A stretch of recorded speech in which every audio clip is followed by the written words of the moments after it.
I once had a great friend by the name of Johhny. He was the type of guy who would cheer the air wherever he went. A very laid-back fella, the kind that could come up with a joke for any situation. He was a bit of a slob, but I'm no neat freak myself. Regardless, Johhny and I were inseparable. We hit on babes together, talked all the time about life in general, and critiqued each other's writing. Oh, I should add that we were probably the biggest writing buffs at our school.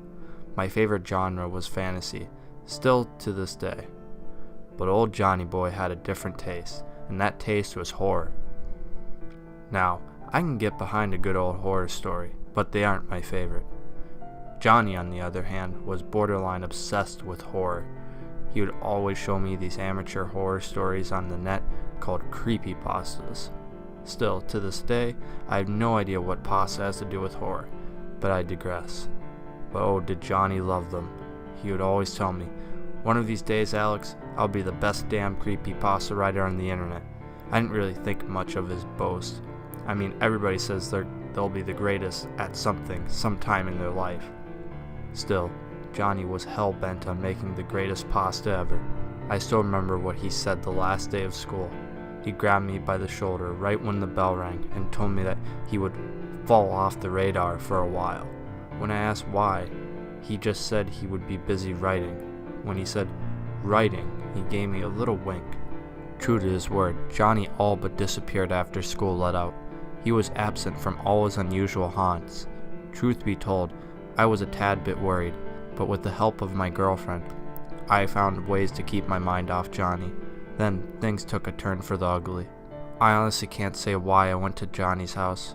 Maybe my worries got the best of me. Perhaps I had left something over there that I needed at the moment. Whatever the reason, the things inside that house have wiped the reason from my memory. The first thing I noticed that was off about Johhny's place was that the lawn was overgrown. I'm not talking a couple weeks worth of overgrowth here. The lawn looked like it belonged to some sort of abandoned house. Instantly, I knew that my worries had not been misguided. A tad bit uneasy, I made my way to John's front door. As a token of friendship, Johhny had entrusted me a key to his home a couple months back. I gripped that key with all my might as I made my way up the weathered concrete steps that led to the house's front door.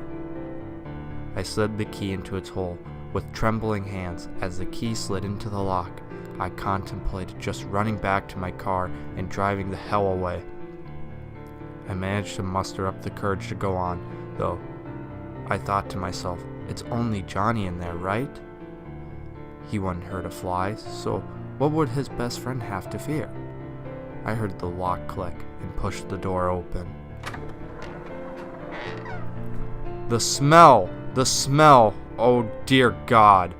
As soon as the door came open, the odor of a rancid corpse filled my nostrils. I even vomited in my mouth a tiny bit, but I choked it back down. Everything was telling me to just run the hell away, but I couldn't. I was filled with both a sense of morbid curiosity and concern for my friend.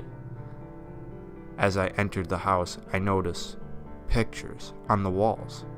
They depicted some truly vile beasts, ranging from a faceless man in business casual to numerous imp-like creatures to abstract monstrosities.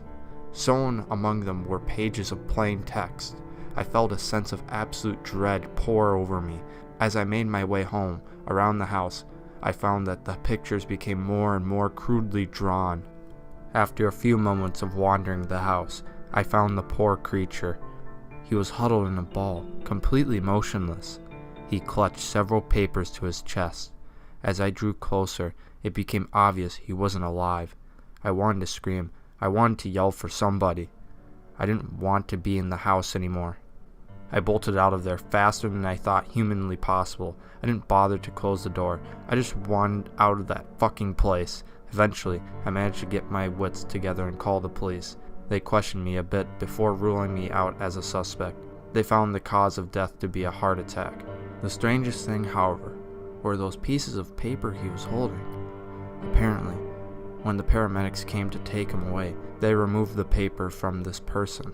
The papers were some sort of a story. They were also confiscated by the police. The suicide rate among police personnel in the county has risen dramatically since.